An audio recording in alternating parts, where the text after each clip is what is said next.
Hi ಎಲ್ಲರಿಗೂ ನಮಸ್ಕಾರ. ಬನ್ನಿ ಪ್ರೇಮ ಕಾವ್ಯ ಸೀರಿಯಲ್ ಏನಾಗ್ತಾ ಇದೆ ಅಂತ ನೋಡಿಕೊಂಡು ಬರೋಣ. ಈ ಕಡೆ ಕಾವ್ಯ ಅಳ್ತಾ ಇರಬೇಕಾದ್ರೆ, ನಾನು ನಿನಗೆ ಸೆರಗೊಡ್ಡಿ ಕೇಳ್ತಾ ಇದ್ದೀನಿ, ನನ್ನ ಗಂಡನ ಪ್ರಾಣನ ಉಳಿಸ್ಕೊಡು, ಅವ್ರ ಮರ್ಯಾದೆನ ಉಳಿಸ್ಕೊಡು ಅಂತ ಅವ್ರ ಅಮ್ಮ ಹೇಳ್ತಾ ಇರಬೇಕಾದ್ರೆ, ಅಪ್ಪ ದಯವಿಟ್ಟು ಎದ್ದೇಳಿ ಅಪ್ಪ, ನನ್ನ ಮನಸ್ಸಲ್ಲಿ ಆಸೆಗಳನ್ನ ಹುಟ್ಟಿಸಿದ್ದು, ಕನಸುಗಳನ್ನ ಹುಟ್ಟಿಸಿದ್ದು ನೀವು. ಇವತ್ತು ನೀವೇ ನನ್ನ ಕಾಲಿಗೆ ಬಿದ್ದು ಈ ರೀತಿ ಬೇಡ್ಕೊಂಡ್ರೆ ನಾನು ಏನಪ್ಪ ಮಾಡಬೇಕು ಅಂತ ಕೇಳ್ತಾಳೆ. ಅಪ್ಪ, ನಾನು ಸ್ವತಂತ್ರವಾಗಿರಬೇಕು, ನನಗಿಷ್ಟ ಬಂದಾಗೆ ಬದುಕು ಮಗಳೇ ಅಂತ ಹೇಳ್ಕೊಟ್ಟಿದ್ದೆ ನೀವು. ಅಂಥದ್ರಲ್ಲಿ ಇವತ್ತು ನೀವು ನನ್ನ ಹತ್ರ ಕೇಳ್ತಾ ಇದ್ದೀರಾ ಅಂದರೆ ನಾನು ಏನಪ್ಪ ಮಾಡೋಕ್ಕಾಗುತ್ತೆ?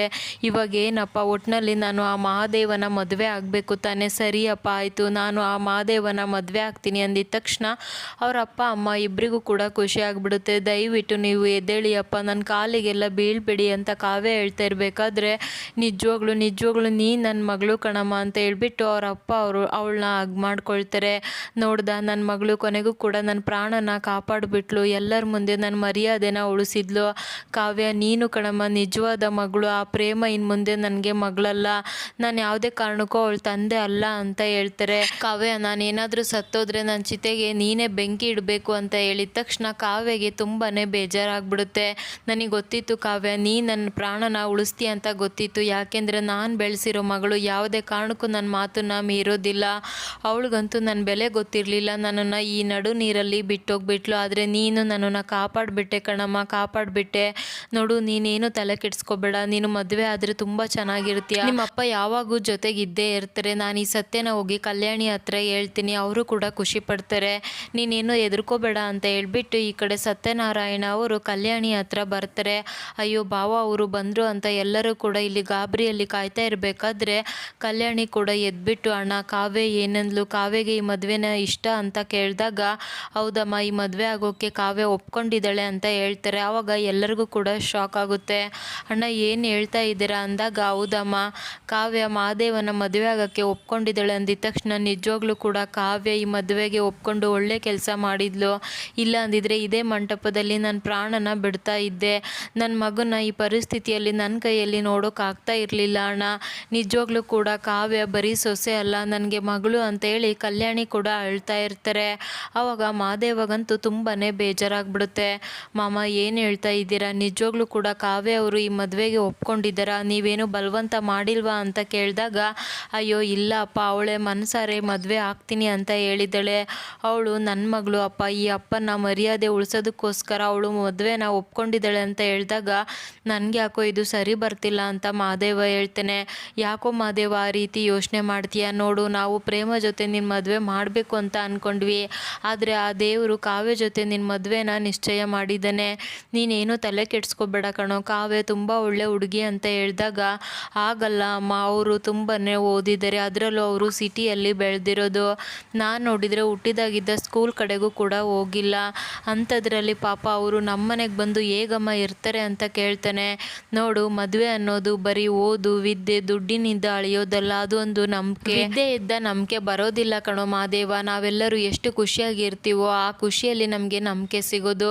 ನೋಡ್ತಾ ಇರು, ನೀನು ಮತ್ತು ಕಾವ್ಯ ಇಬ್ಬರು ಕೂಡ ತುಂಬ ಚೆನ್ನಾಗಿರ್ತೀರ, ನೀನೇನು ತಲೆ ಕೆಡಿಸ್ಕೋಬೇಡ, ನೀನು ಈ ಮದುವೆಗೆ ಒಪ್ಕೊ ಅಂತ ಕಲ್ಯಾಣಿ ಕೇಳಿದಾಗ ಮಹಾದೇವಗಂತೂ ಏನು ಮಾಡಬೇಕು ಅಂತಲೇ ಗೊತ್ತಾಗ್ತಾ ಇರಲ್ಲ. ಆವಾಗ ರಾಮ್ ಕೂಡ, ಹೌದು ಅಣ್ಣ, ಅವರು ತುಂಬಾ ಓದಿರೋರು, ತುಂಬ ಪ್ರಪಂಚನ ತಿಳ್ಕೊಂಡಿದ್ದಾರೆ, ಅವರು ಕೂಡ ತುಂಬ ಆಲೋಚನೆ ಮಾಡಿನೇ ಈ ಮದುವೆಗೆ ಒಪ್ಕೊಂಡಿರ್ತಾರೆ, ನೀನು ಅವ್ರನ್ನ ಚೆನ್ನಾಗಿ ನೋಡ್ಕೋಬೇಕು, ಅವರು ಕೂಡ ನಿನ್ನನ್ನು ಚೆನ್ನಾಗಿ ನೋಡ್ಕೊಳ್ತಾರೆ ಅಂತ ಹೇಳ್ತಾನೆ. ಹೌದು ಕಣೋ ಕಾವ್ಯ ಎಲ್ಲರಿಗಿಂತ ಹೆಚ್ಚಾಗಿ ಓದಿದ್ದಾಳೆ, ಎಲ್ಲರಿಗಿಂತ ಹೆಚ್ಚಾಗಿ ತಿಳ್ಕೊಂಡಿದ್ದಾಳೆ, ಅವಳಿಗೆ ಯಾವುದು ಸರಿ ಯಾವುದು ತಪ್ಪು ಅಂತ ತುಂಬ ಚೆನ್ನಾಗಿ ಗೊತ್ತಾಗುತ್ತೆ, ಅದಕ್ಕೆ ತಾನೇ ಅವಳು ಈ ಮದುವೆಗೆ ಒಪ್ಕೊಂಡಿರೋದು ಅಂತ ಕಲ್ಯಾಣಿ ಹೇಳಿದ ತಕ್ಷಣ ಈ ಕಡೆ ಮಹಾದೇವ ಕೂಡ ಸರಿ ಅಂತ ಒಪ್ಕೊಂಡ್ಬಿಡ್ತಾನೆ. ಅದನ್ನು ನೋಡಿಬಿಟ್ಟು ಕಲ್ಯಾಣಿಗೆ ತುಂಬಾ ಖುಷಿಯಾಗ್ಬಿಡುತ್ತೆ. ಅಂತೂ ಈ ಮದುವೆ ಮಂಟಪದಲ್ಲಿ ಮತ್ತೆ ನನ್ನ ಮಗನ ಮದುವೆ ನಡೀತಾ ಇದೆ, ಆ ದೇವರಿಗೆ ನನ್ನ ಕೂಗು ಕೇಳಿಸಿರ್ಬೇಕು, ಅದಕ್ಕೆ ಕೊನೆಗೂ ನನ್ನ ಮಗನ ಕೈನ ಹಿಡಿದ್ಬಿಟ್ಟ, ಇವತ್ತು ನನ್ನ ಮಗನ ಮದುವೆ ಆಗುತ್ತೆ ಅಂತ ಕಲ್ಯಾಣಿ ಹೇಳಿದಾಗ ಎಲ್ಲರೂ ಕೂಡ ಕುತ್ಕೊಳ್ಳಿ, ವಾದ್ಯನೂ ಕೂಡ ಶುರುವಾಗಲಿ ಅಂತ ಹೇಳ್ಬಿಟ್ಟು ಮದುವೆ ಕೆಲಸನ ಶುರು ಮಾಡ್ಕೊಳ್ತಾರೆ. ಈ ಕಡೆ ಕಲ್ಯಾಣಿ ಅಂತೂ, ಬಾ ಹೋಗಿ ನಾವು ಕಾವ್ಯನ ಮಾತಾಡ್ಸ್ಕೊಂಡು ಬರೋಣ ಅಂತ ಮಗಳನ್ನ ಕರ್ಕೊಂಡು ಅಲ್ಲಿದ್ದ ಹೊರಡ್ತಾರೆ. ಅದೇ ಟೈಮ್ಗೆ ಈ ಕಡೆ ಕಾವ್ಯ ಅಂತೂ ಅವ್ರ ಅಪ್ಪ ಮಾತಾಡಿರೋ ಎಲ್ಲ ಮಾತನ್ನ ನೆನ್ಪು ಮಾಡಿಕೊಂಡು ತುಂಬಾ ಅಳ್ತಾ ಇರ್ತಾಳೆ.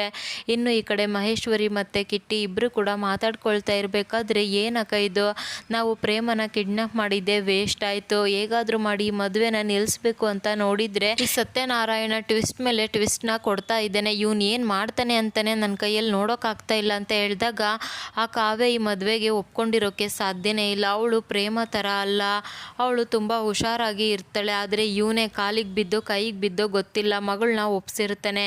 ಸರಿಯಾದ ಸಮಯನ ನೋಡಿಬಿಟ್ಟು ಕಾವ್ಯ ಹತ್ರ ಮಾತಾಡ್ತೀನಿ ಅಂತ ಮಹೇಶ್ವರಿ ಹೇಳಿದಾಗ, ಅಕ್ಕ ಇದೆಲ್ಲ ವರ್ಕ್ ಆಗುತ್ತೆ ಅಂತ ನಿನ್ಗೆ ಅನಿಸುತ್ತಾ ಅಂತ ಕೇಳ್ತಾನೆ. ಅವಳು ಪ್ರೇಮ ಥರ ಅಲ್ಲ ಕಣೋ, ಅವಳು ಕರ್ಪೂರ ಇದ್ದಾಗೆ ಸ್ವಲ್ಪ ಬೆಂಕಿ ತಾಕ್ಸಿದ್ರೂ ಕೂಡ ಒತ್ತಿ ಉರಿತಾಳೆ.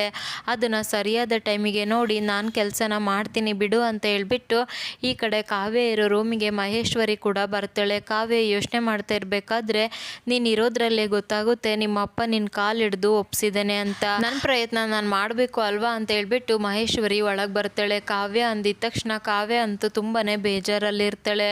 ಕಾವ್ಯ ನಿಜವಾಗ್ಲೂ ಕೂಡ ನಿನ್ನಂಥ ವಿದ್ಯಾವಂತೆ ನನ್ನ ಮನೆಗೆ ಸೊಸೆಯಾಗಿ ಬರೋದಕ್ಕೆ ನಾನು ತುಂಬಾ ಪುಣ್ಯ ಮಾಡಿದ್ದೇನೆ. ನೀನು ನಿಜವಾಗ್ಲೂ ನಮ್ಮ ಮಹಾದೇವನ ಮದುವೆ ಆಗ್ತಾ ಇದೆಯಾ ಅಂತ ಕೇಳಿ ನನಗೆ ತುಂಬ ಖುಷಿ ಆಯಿತು. ನಿನ್ನಂಥ ಮಗಳು ಸಿಗೋಕ್ಕೆ ನಿಮ್ಮಪ್ಪ ತುಂಬಾ ಪುಣ್ಯ ಮಾಡಿದ್ದಾರೆ. ಕೊನೆಗೂ ಕೂಡ ಅವ್ರ ಮರ್ಯಾದೆನ ಕಾಪಾಡಿಬಿಟ್ಟೆ ಕಾವ್ಯ. ನಿಜವಾಗ್ಲೂ ನಿನ್ನನ್ನು ನೋಡೋಕ್ಕೆ ನನಗೆ ತುಂಬಾ ಖುಷಿಯಾಗುತ್ತೆ ಅಂತ ಹೇಳಿದಾಗ ಕಾವ್ಯ ಏನು ಮಾತಾಡದೆ ಹಾಗೆ ನಿಂತಿರ್ತಾಳೆ. ಯಾಕಮ್ಮ ಕಾವ್ಯ ಬಂದಾಗಿದ್ದ ನಾನು ಅಷ್ಟೆಲ್ಲ ಮಾತಾಡ್ತಾ ಇದ್ದೀನಿ, ನೀನೇನು ಮಾತಾಡ್ತಾ ಇಲ್ಲ ಅಂತ ಕೇಳ್ತಾಳೆ. ನನಗೆ ಗೊತ್ತು ಕಾವ್ಯ ಈ ಮದುವೆ ನಿನಗೆ ಇಷ್ಟ ಇಲ್ಲ ಅಂತ. ನಿಮ್ಮಪ್ಪ ನಿನಗೆ ಕಾಲಿಗೆ ಬಿದ್ದು ನಿನ್ನ ಹತ್ರ ಬೇಡ್ಕೊಂಡು ಮದುವೆಗೆ ಒಪ್ಸಿದ್ದಾರೆ ಅಂತ. ಆದರೆ ಏನು ಮಾಡೋದು, ನನಗೂ ಕೂಡ ಒಬ್ಬ ಮಗಳಿದ್ದಾಳೆ, ನಾನು ಕೂಡ ಅವಳನ್ನ ಓದಿಸಿದ್ದೀನಿ. ಅವಳಿಗೆ ಇಂಥ ಪರಿಸ್ಥಿತಿ ಬಂದಿದ್ದರೆ ಯಾವುದೇ ಕಾರಣಕ್ಕೂ ನಾನು ಅವಳ ಜೊತೆಗೆ ನಿಲ್ತಾ ಇರಲಿಲ್ಲ. ಹೌದು ಕಾವ್ಯ, ನಿನಗೆ ನಿಜವಾಗ್ಲೂ ಮನಸ್ಫೂರ್ತಿಯಾಗಿ ಒಪ್ಪಿಗೆ ಇದ್ದರೆ ಮಹಾದೇವನ ಮದುವೆ ಆಗೋ, ಇಲ್ಲ ಅಂದರೆ ನಿನಗೆ ಬೇರೆ ದಾರಿನೇ ಇದೆ. ಹೌದು ಕಾವ್ಯ, ಹೋಗಿ ನೀನು ಮಹಾದೇವನ ಮುಂದೆ ನನಗೆ ಮದುವೆ ಇಷ್ಟ ಇಲ್ಲ, ಎಲ್ಲರ ಮುಂದೆ ನಾನು ಕಾವ್ಯನ ಮದುವೆ ಆಗೋಲ್ಲ ಅಂತ ಕೇಳು. ಆ ರೀತಿ ಮಾಡೋದ್ರಿಂದ ನಿಮ್ಮ ಅಪ್ಪಗೆ ನಿನ್ನ ಮೇಲೆ ಬೇಜಾರಾಗೋದಿಲ್ಲ. ಹಾಗೆ ಕಲ್ಯಾಣಿ ಅಕ್ಕನೂ ಕೂಡ ನನ್ನ ಮಗನೇ ಬೇಡ ಅಂದಿದ್ದಾನೆ ಅಂತ ಅಂದ್ಕೊಂಡು ಸುಮ್ಮನಾಗ್ಬಿಡ್ತಾರೆ. ಇದರಿಂದ ನಿನಗೂ ಕೂಡ ಕೆಟ್ಟ ಹೆಸರು ಬರೋದಿಲ್ಲ. ಯಾವ ಹುಡುಗ ತಾನೇ ಹುಡುಗಿ ಬಂದು ಮದುವೆ ಇಷ್ಟ ಇಲ್ಲ ಅಂದಮೇಲೆ ಮದುವೆ ಮಾಡ್ಕೊಳ್ತಾನೆ. ನಿನಗಿರೋದು ಇದೊಂದೇ ದಾರಿ. ನಿನಗೆ ಏನು ಅನಿಸುತ್ತೋ ಅದನ್ನು ಸರಿಯಾಗಿ ಆಲೋಚನೆ ಮಾಡು. ನನಗೂ ಕೂಡ ಒಬ್ಬಳು ಮಗಳಿದ್ದಾಳೆ. ನೀನು ಅಷ್ಟೆಲ್ಲ ಓದಿ ನಿನ್ನ ಆಸೆ ಕನಸನ್ನೆಲ್ಲ ಬಿಟ್ಟು ಆ ಮಹಾದೇವನ ಮದುವೆ ಆದರೆ ನಿನ್ನ ಪರಿಸ್ಥಿತಿ ಹೇಗಿರುತ್ತೆ, ನಿನ್ನ ಜೀವನ ಹೇಗಿರುತ್ತೆ ಅಂತ ನನಗೂ ಕೂಡ ಗೊತ್ತು ಕಾವ್ಯ. ಅದಕ್ಕೋಸ್ಕರ ಹೇಳ್ತಾ ಇದ್ದೀನಿ, ನಿನಗೆ ಯಾವುದು ಸರಿ ಅನಿಸುತ್ತೋ ಅದನ್ನು ಮಾಡು ಅಂತ ಹೇಳಿದ ತಕ್ಷಣ ಈ ಕಡೆ ಕಾವ್ಯ ಕೂಡ ಮಹೇಶ್ವರಿ ಹೇಳಿರ್ತಾಳೆ ಅಲ್ವಾ, ಅದನ್ನೆಲ್ಲ ನೆನ್ಪು ಮಾಡ್ಕೊಳ್ತಾ ಇರ್ತಾಳೆ. ಇನ್ನು ಮಹೇಶ್ವರಿ ಕೂಡ ಕಾವ್ಯನ ನೋಡಿಬಿಟ್ಟು ಫುಲ್ ಖುಷಿಯಾಗಿಬಿಡ್ತಾಳೆ. ಅಂತೂ ಮನಸ್ಸಿನ ಮೇಲೇ ಸರಿಯಾಗಿ ಬೆಂಕಿನ ಹಚ್ಚಿದ್ದೀನಿ, ಇನ್ನೇನಿದ್ರು ಅದು ಒತ್ತಿ ಉರಿಬೇಕು ಅಷ್ಟೇ, ಉರಿದೇ ಉರಿಯುತ್ತೆ ಅಂತ ಹೇಳ್ಬಿಟ್ಟು ಮಹೇಶ್ವರಿ ನೋಡ್ತಾ ಇರಬೇಕಾದ್ರೆ ಕಾವ್ಯ ಕೂಡ ಧೈರ್ಯ ಮಾಡಿಕೊಂಡು ಸೀದಾ ಈ ಕಡೆ ಮಹಾದೇವ ರೂಮ್ಗೆ ಬರ್ತಾಳೆ. ಮಹಾದೇವ ತುಂಬ ಬೇಜಾರಲ್ಲಿರಬೇಕಾದ್ರೆ ನಾನು ನಿಮ್ಮ ಹತ್ರ ಮಾತಾಡಬೇಕು, ನನಗೆ ಈ ಮದುವೆ ಇಷ್ಟ ಇಲ್ಲ ಅಂದಿದ ತಕ್ಷಣ ಮಹಾದೇವಾಗಂತೂ ಫುಲ್ ಶಾಕ್ ಆಗಿಬಿಡುತ್ತೆ. ನೋಡಿ ದಯವಿಟ್ಟು ನೀವೇ ಹೋಗಿ ನನಗೆ ಕಾವ್ಯನ ಮದುವೆ ಆಗೋಕ್ಕೆ ಇಷ್ಟ ಇಲ್ಲ ಅಂತ ಎಲ್ಲರ ಮುಂದೆ ಹೇಳಿ ಅಂದಿದ ತಕ್ಷಣ ಮಹಾದೇವಾಗಂತೂ ತುಂಬಾ ಬೇಜಾರಾಗ್ಬಿಡುತ್ತೆ. ಹಾಗಿದ್ರೆ ನಿಜವಾಗ್ಲೂ ಕೂಡ ಈ ಮದುವೆ ಯಾವ ರೀತಿ ನಡೆಯುತ್ತೆ ಅಂತ ನೋಡಬೇಕು. Thank you so much every one.